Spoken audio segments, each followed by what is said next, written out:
Good day, family and friends. Today we continue our plan of reading the Bible in a whole year. Today's portion of Bible reading is 1 Samuel 4, the Ark of God captured. Now Israel went out to battle against the Philistines, and encamped beside Ebenezer, and the Philistines encamped in Aphek. Then the Philistines put themselves in battle array against Israel. And when they joined battle, Israel was defeated by the Philistines, who killed about 4,000 men of the army in the field. And when the people had come into the camp, the elders of Israel said, "Why has the Lord defeated us today before the Philistines? Let us bring the ark of the covenant of the Lord from Shiloh to us, that when it comes among us, it may save us from the hand of our enemies." So the people sent to Shiloh, that they might bring from there the ark of the covenant of the Lord of hosts, who dwells between the cherubim. And the two sons of Eli, Hophni and Phinehas, were there with the ark of the covenant. And when the ark of the covenant of the Lord came into the camp, all Israel shouted so loudly that the earth shook. Now when the Philistines heard the noise of the shout, they said, "What does the sound of this great shout in the camp of the Hebrews mean?" Then they understood that the ark of the Lord had come into the camp. So the Philistines were afraid, for they said, "God has come into the camp." And they said, "Woe to us, for such a thing has never happened before. Woe to us! Who will deliver us from the hand of these mighty gods? These are the gods who struck the Egyptians with all the plagues in the wilderness. Be strong and conduct yourselves like men, you Philistines, that you do not become servants of the Hebrews, as they have been to you. Conduct yourselves like men and fight." So the Philistines fought, and Israel was defeated, and every man fled to his tent. There was a very great slaughter, and there fell of Israel 30,000 foot soldiers. Also the ark of God was captured, and the two sons of Eli, Hophni and Phinehas, died. Death of Eli. Then a man of Benjamin ran from the battle line that same day, and came to Shiloh with his clothes torn and dirt on his head. Now when he came, there was Eli, sitting on a seat by the wayside watching, for his heart trembled for the ark of God. And when the man came into the city and told it, all the city cried out. When Eli heard the noise of the outcry, he said, "What does the sound of this tumult mean?" And the man came quickly and told Eli. Eli was 98 years old, and his eyes were so dim that he could not see. Then the man said to Eli, "I am he who came from the battle, and I fled today from the battle line." And he said, "What happened, my son?" So the messenger answered and said, "Israel has fled before the Philistines, and there has been a great slaughter among the people. Also your two sons, Hophni and Phinehas, are dead, and the ark of God has been captured." Then it happened, when he made mention of the ark of God, that Eli fell off the seat backward by the side of the gate, and his neck was broken, and he died. For the man was old and heavy, and he had judged Israel 40 years. Ichabod. Now his daughter-in-law, Phinehas' wife, was with child, due to be delivered. And when she heard the news that the ark of God was captured, and that her father-in-law and her husband were dead, she bowed herself and gave birth, for her labor pains came upon her. And about the time of her death, the women who stood by her said to her, "Do not fear, for you have borne a son." But she did not answer, nor did she regard it. Then she named the child Ichabod, saying, "The glory has departed from Israel." because the ark of God had been captured, and because of her father-in-law and her husband. And she said, "The glory has departed from Israel, for the ark of God has been captured." 1 Samuel 5. The Philistines and the ark. Then the Philistines took the ark of God and brought it from Ebenezer to Ashdod. When the Philistines took the ark of God, they brought it into the house of Dagon and set it by Dagon. And when the people of Ashdod arose early in the morning, there was Dagon, fallen on its face to the earth before the ark of the Lord. So they took Dagon and set it in its place again. And when they arose early the next morning, there was Dagon, fallen on its face to the ground before the ark of the Lord. The head of Dagon and both the palms of its hand were broken off on the threshold. Only Dagon's torso was left of it. Therefore, neither the priests of Dagon nor any who come into Dagon's house tread on the threshold of Dagon in Ashdod to this day.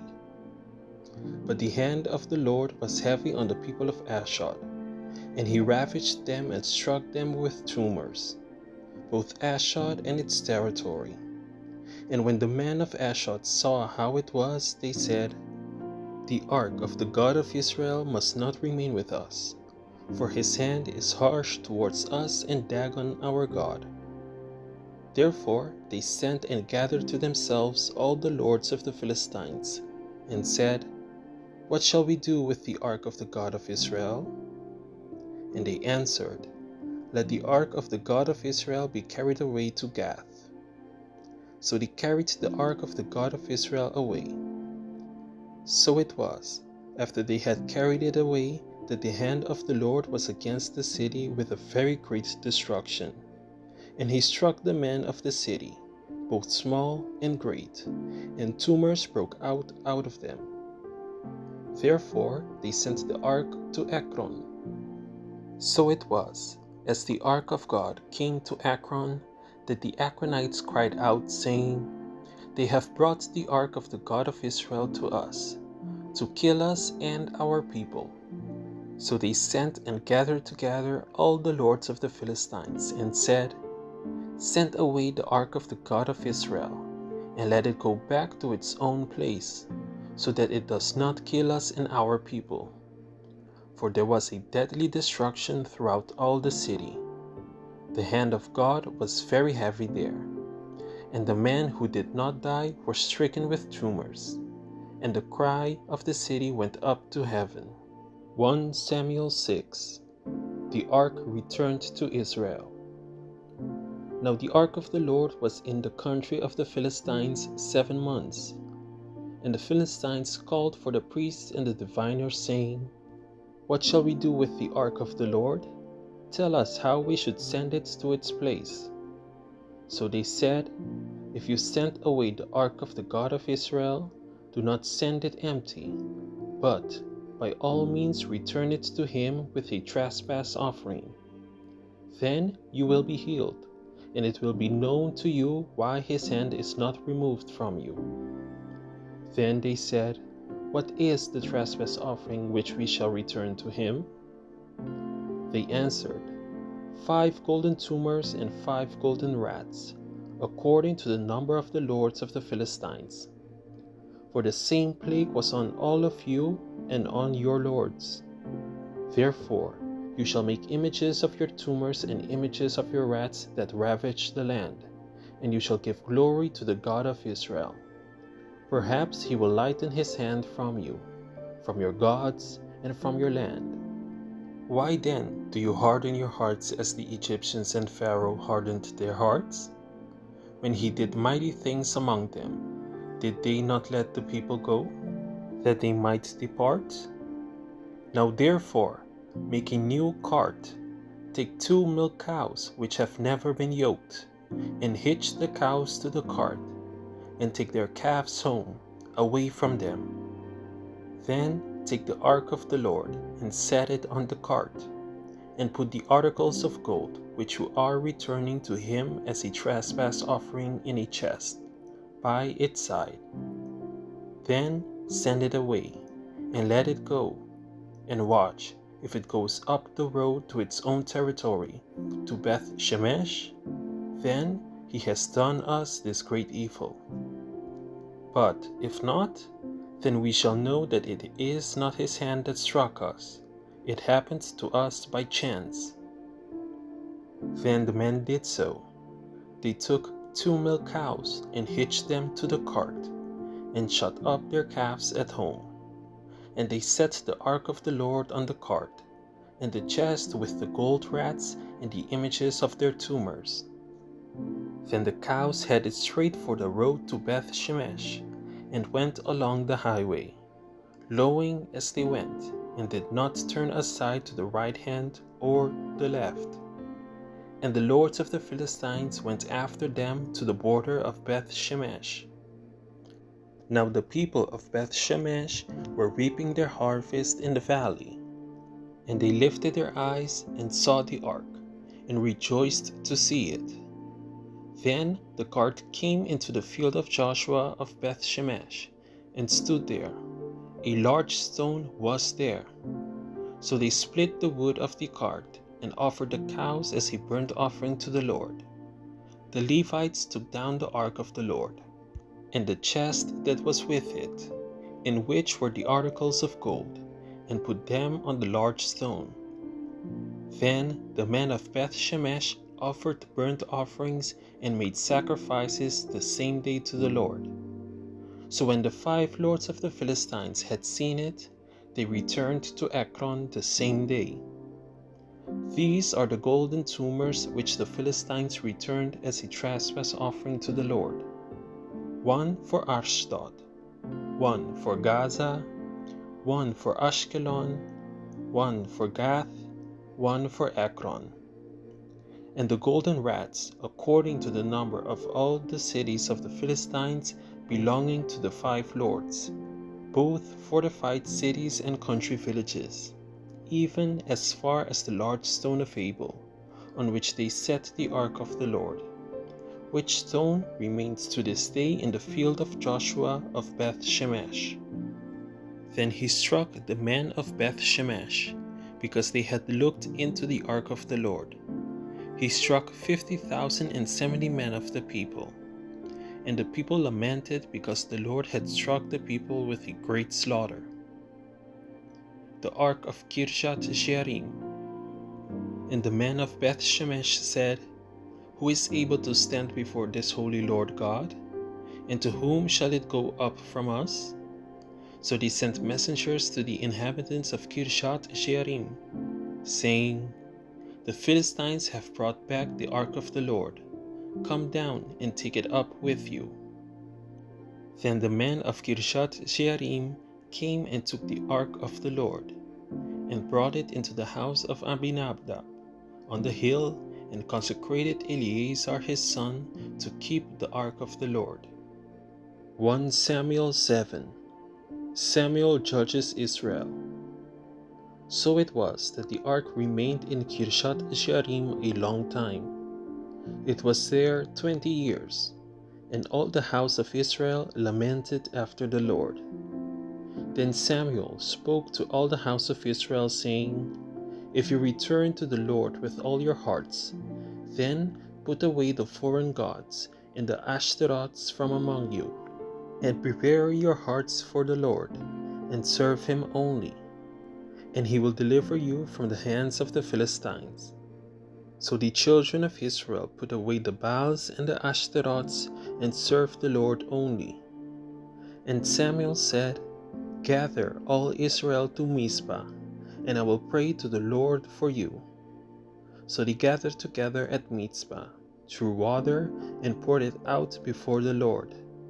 And they fasted that day, and said there, We have sinned against the Lord.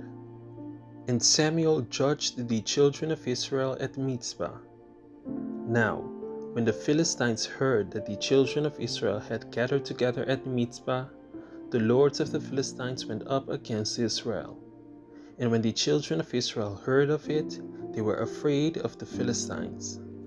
So the children of Israel said to Samuel, Do not cease to cry out to the Lord our God for us, that he may save us from the hand of the Philistines." And Samuel took a suckling lamb and offered it as a whole burnt offering to the Lord. Then Samuel cried out to the Lord for Israel, and the Lord answered him. Now, as Samuel was offering up the burnt offering, the Philistines drew near to battle against Israel. But the Lord thundered with a loud thunder upon the Philistines that day, and so confused them that they were overcome before Israel. And the men of Israel went out of Mizpah and pursued the Philistines, and drove them back as far as below Bethkar. Then Samuel took a stone and set it up between Mizpah and Shen, and called its name Ebenezer, saying, "Thus far the Lord has helped us." So the Philistines were subdued, and they did not come any more into the territory of Israel. And the hand of the Lord was against the Philistines all the days of Samuel. Then the cities which the Philistines had taken from Israel were restored to Israel, from Ekron to Gath, and Israel recovered its territory from the hands of the Philistines. Also there was peace between Israel and the Amorites. And Samuel judged Israel all the days of his life. He went from year to year on a circuit to Bethel, Gilgal, and Mizpah, and judged Israel in all those places. But he always returned to Ramah, for his home was there. There he judged Israel, and there he built an altar to the Lord. Thank you for tuning in to another daily Bible reading video. Be sure to come back tomorrow when we dive deeper into the next chapters of God's Word.